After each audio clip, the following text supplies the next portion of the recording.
Judas não estava mais aqui. Já falamos um pouquinho sobre isso ontem. No capítulo 14, ele fala o seguinte, verso 16. Eu rogarei ao Pai e Ele vos dará outro Consolador. João 14, 16. A fim de que esteja para sempre convosco. O Espírito da verdade que o mundo não pode receber, porque não o vê, nem o conhece. Vós o conheceis, porque Ele habita. convosco. Habita. Jesus está falando de uma realidade presente ali, ou futuro? Ele joga para o presente e para o futuro. Ele fala, habita convosco e estará em vós. Tá, veja bem, mas o habita aqui, presente ou futuro? Presente. Presente. E estará em vós. Sim. Futuro. Continuar. Então é o seguinte, Permanente. a gente tem que entender o ministério do Espírito Santo.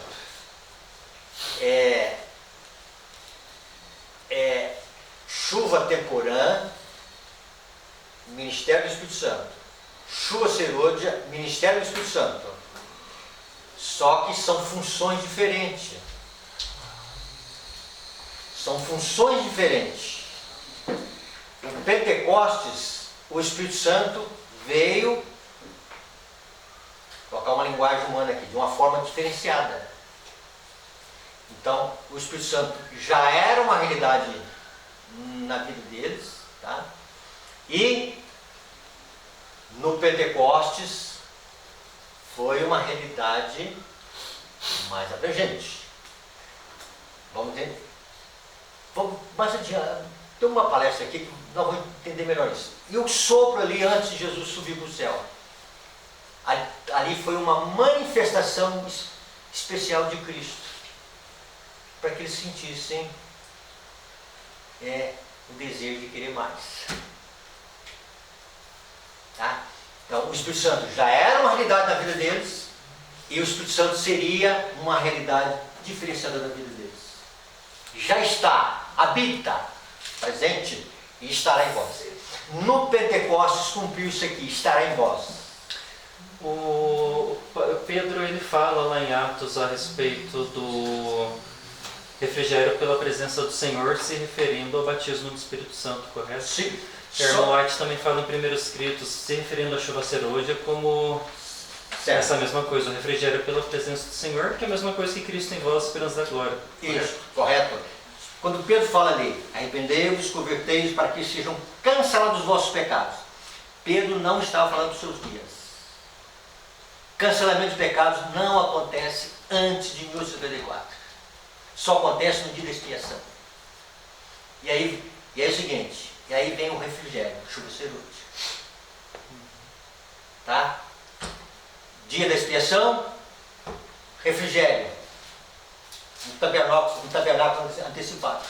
Que é o mistério de Deus, Cristo em vós, esperança da glória, Cristo que em vós, seria esperança da cumprido glória. no tempo da vossa sétima Então é o vinda. seguinte, aí você, sempre a gente bateu numa tecla aqui, chuva serôdia, é justiça em vós? Não, é justiça sobre vós. A Bíblia está sobre o povo, em cima, tá? Ela está, tá? Então eu olho aqui, estou lendo aqui, em vez de eu ver o púlpito, eu vejo a Bíblia. O conceito de chuva serôdia é um conceito de revestimento, é um conceito de proteção, é um conceito de armadura. A obra temporã é uma obra em. A serôdia é uma obra sobre. Sobre vós aparece, Isaías 60, resplendente o Senhor. Então não é cada uma é uma. Você tem que ter uma para você receber mais uma. Isso. Então veja bem. Então virá uma cobertura sobre para aquele que o Espírito Santo conseguiu uma limpeza na alma. Já está com o Espírito Santo. Já Tá? estava contemporâneo. Já estava contemporâneo, tá? Aí é o seguinte, é um complemento. A chuva serôdia não vem para fazer o milho germinar. Para a cana do milho subir, tá? Ela vem com uma finalidade, ela vem só para amadurecer o grão, ela vem para dar um complemento, mas a temporã já levou ao estágio da espiga. Então ela é um complemento, é uma chuva aperfeiçoadora, tá? Então, pastor, quando a pessoa, por exemplo, quando ele mais fala que um grupo não vai receber, esse grupo não foi atingido pela chuva. Não, eles desconhecem o Espírito Santo. Puxa, que coisa triste. Pastor, aí é um ponto aí, nesse raciocínio que a gente está seguindo, no próprio texto que eu estava lendo de João, acho interessante porque como somos lavados pela palavra, somos justificados pelo sangue de Cristo ali, né? Aí o verso 23 é muito interessante, porque verso 22, não, 23 mesmo, ele diz assim, ó, respondeu Jesus, se alguém me ama, aí eu já continuo a leitura, mas vou lembrar de um texto aqui, lá no mesmo verso, no verso 14, de João 15, 14, 14 e 15, ele fala, aquele que me ama guardará os meus mandamentos. Aí ele fala assim, respondeu Jesus, se alguém me ama, guardará a minha palavra. O meu Pai o amará. E viremos, aí ele está falando dele e do Pai, né? Viremos para ele e faremos nele morada. E aí a gente vê que quando Jesus vai encontrar com eles e sopra o Espírito ali, antes disso, Jesus tinha feito a oração sacerdotal, que é João 17. E em João 17 ele fala da unidade entre eles e ele e o Pai. E aí ele fala que eles deveriam ser um, como ele é um com o Pai, para que eles pudessem receber o Espírito. Aí ele fala, nós viremos para vós e faremos em vós morada.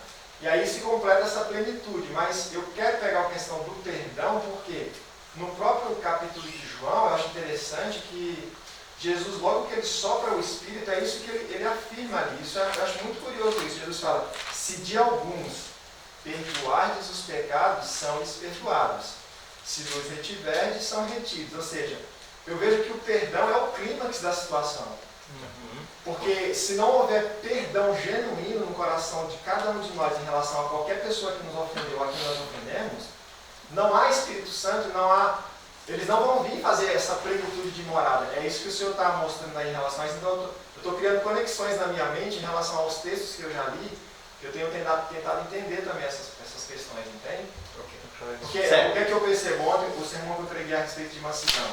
Eu percebo que o que Satanás tenta trabalhar no meio do povo de Deus é criar mágoas, ofensas, rivalidades, para que haja amarguras e controvérsias no meio.